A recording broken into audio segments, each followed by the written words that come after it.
it a home. She marched away toward a wall of cardboard boxes. Jake sat perfectly still for a good half hour while his mother worked away in the outer rooms. He stared at the stains on the rug, the flakes of crumbled paper, the dust from the walls. His old life had been awesome.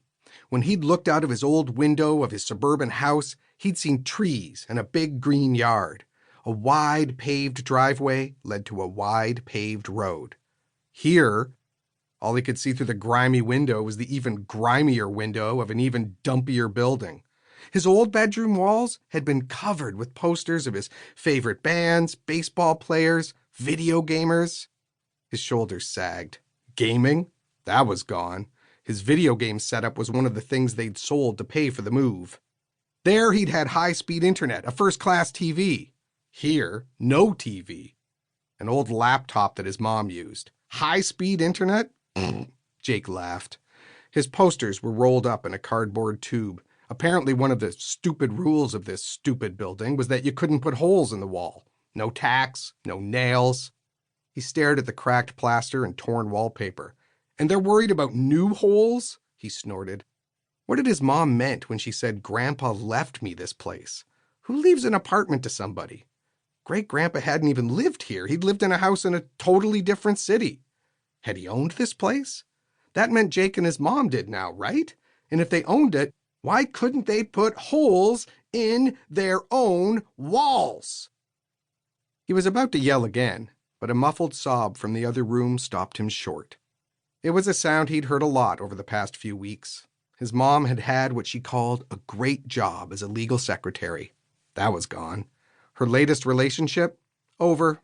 Janice had been really nice and fun, too, while she'd stayed. She loved to talk about comic books and movies, but there had been arguments about money, and then about having no money, and then... Jake missed her. Another muffled sob. Jake stayed on his bed. He'd hugged his mom plenty lately. He loved her, he really did. But now, being banished to this place, he just couldn't go out and hug her right now. Even thinking about it made his cheeks burn. He didn't even know why, and that made him angry at himself. Did he blame her? Maybe. Jake got up and closed his door as quietly as possible. He shuffled back toward his bed, passing the unopened cardboard boxes of his stuff. He opened the top flap of the nearest box, saw the t-shirt Janice had given him for his birthday, then closed it violently. He kicked the side so hard his foot broke through the cardboard. He pulled his foot out, kicked the box again, then slumped on his bed, burying his head in his pillow. Chapter 2. Jake gently closed the door of the apartment, careful not to let his mom hear him leave. They'd been at the Regency for about a week. He hadn't left his bed except to eat, shower, and go to the bathroom. It wasn't curiosity that finally pushed him out of his apartment, but a mix of boredom and frustration. He needed to get away from his mom, from the mess. His mom had unpacked and organized the other rooms. He'd done the occasional dive into his own boxes for clean underwear and socks, but that had left his room even messier.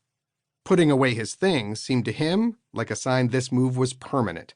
He was in no mood for any of that, so he decided to explore. The lock clicked shut. Jake held his breath, but no footsteps sounded from the other side of the door. He stood up straight, exhaled slowly, and looked down the hallway. "Ugh," he said. "Regency, you are a dump." The wallpaper was faded, where it wasn't ripped or torn. The red carpet was worn so thin you could see the floorboards peeking through from underneath. Jake had read books about people who ended up in places like this, ended being the key word. He walked slowly away from his door. He was careful to avoid the walls, worried he'd stain his last decent sweatshirt if he brushed against whatever grime covered the paper. Jake didn't have a great idea of where to go. He'd barely noticed any details about the building the day they'd moved in, except that they were on the 9th and top floor. He'd helped unload the moving van that they could barely afford, and had mostly focused on the tops of his shoes and the cracked pavement. He'd stared at the sidewalk like he wanted to bore a hole through it and escape. Should he try to find a way to the roof? Maybe he could catch a glimpse of his old home. His shoulders sagged.